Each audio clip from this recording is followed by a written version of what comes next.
Hello, welcome to devlog number 4. Today we're going to be taking a look at our character movement. But before we begin, if you haven't already, please consider subscribing to the channel. First of all, for anyone that's new here, what is the game about?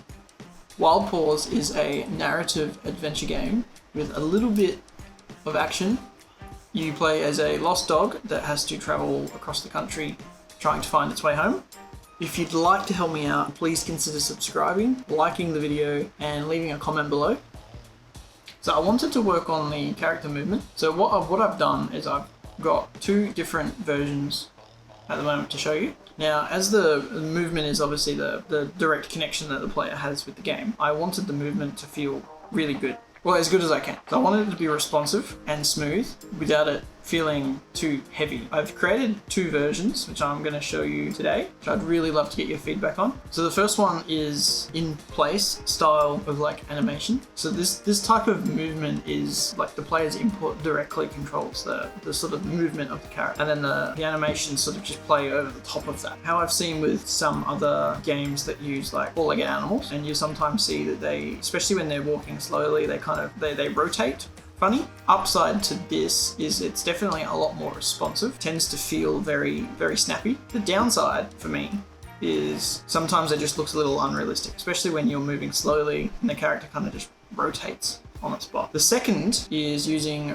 root motion, which is essentially where the animation itself drives the movement of the character. What I'll do is I'll just show you the differences between the two. But before we do that, I want to create a quick little test level, which is sort of like a little obstacle course that we can use to test out these movements. As we make changes, we'll be able to tell what kind of real world effect they have. So let's get into that now.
So now we're going to run through the little course we've made. First, we're going to do the non-root motion version of the dog, and then we'll switch to the other one and we'll compare the two. So straight away you'll notice it's like the turning is quite snappy.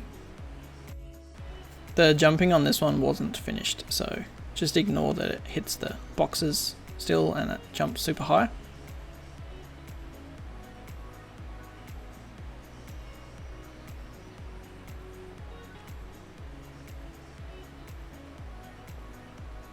As you can see, it turns like super responsive, but it's also very snappy, which is especially evident when you walk slowly. As I turn here, it just sort of rotates and it doesn't quite look natural. This little obstacle course does actually sort of represent some of the gameplay that I would like to incorporate. So, for example, there may be times in the game where you have to run away from an enemy or something like that, and that will involve sort of sharp turns, jumping over things, avoiding things, trying not to get caught, like a typical sort of chase scene. So this is sort of made up from some of those sort of things you might need to avoid. So this is the root motion version. So straight away you'll notice it's very smooth the way it turns. It looks a lot more realistic. And I still hit the box. Fail. But going through this section it's very smooth. I just can't jump properly. I did actually want to make it so that if you hit objects when you're trying to like jump over them, etc., it would kind of slow you down a little bit, just as like a penalty for actually sort of smashing through the box instead of jumping over it. And you can see here it's like a lot smoother when going slowly. So turning, it actually looks more like the way a dog would actually turn a corner. There's a lot more control to it when moving slowly like this. I just wanted to say as well, this will be fixed in the next sort of revision of this. So at the moment it doesn't change based on the angle or anything like that, so it does look a little bit funny, but that will be fixed later. So especially running sort of between these barrels, the change in direction is a lot smoother. It doesn't feel super heavy either, which is a little bit hard to tell when you're not actually playing it.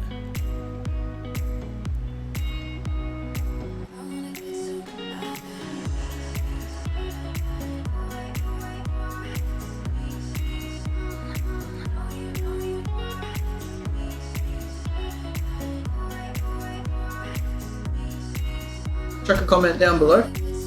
Which one do you prefer? Do you have any feedback for either one? Anything you think might work a bit better? I definitely like the second version a lot better, but since I'm not the only one that would be playing this, I would love to see what everyone else thinks. So currently, in both of these versions, you can run, walk, jump later down the track, want to make crawling, crawl under obstacles, swimming. So I just wanted to talk about an idea I had, which a couple of people have actually asked me about so far, so like a dog's sense of smell. What I'm thinking so far is you could use kind of like an ability where you smell time, that was terrible, which will kind of allow you to like see certain smells. So my thought is, depending on what each kind of type of smell is, it could be a different color. You can like track certain scents. By using this like ability, you'll be able to visualize the scent or the path and then follow it. And I think it would be a really cool addition to the game. Let me know your thoughts on that. I may play around with that in the next few days. I might try and make sort of a prototype of it to sort of see how it works. Keep an eye out for the next video, which will hopefully be designing the part of the mountain sort of area of the game.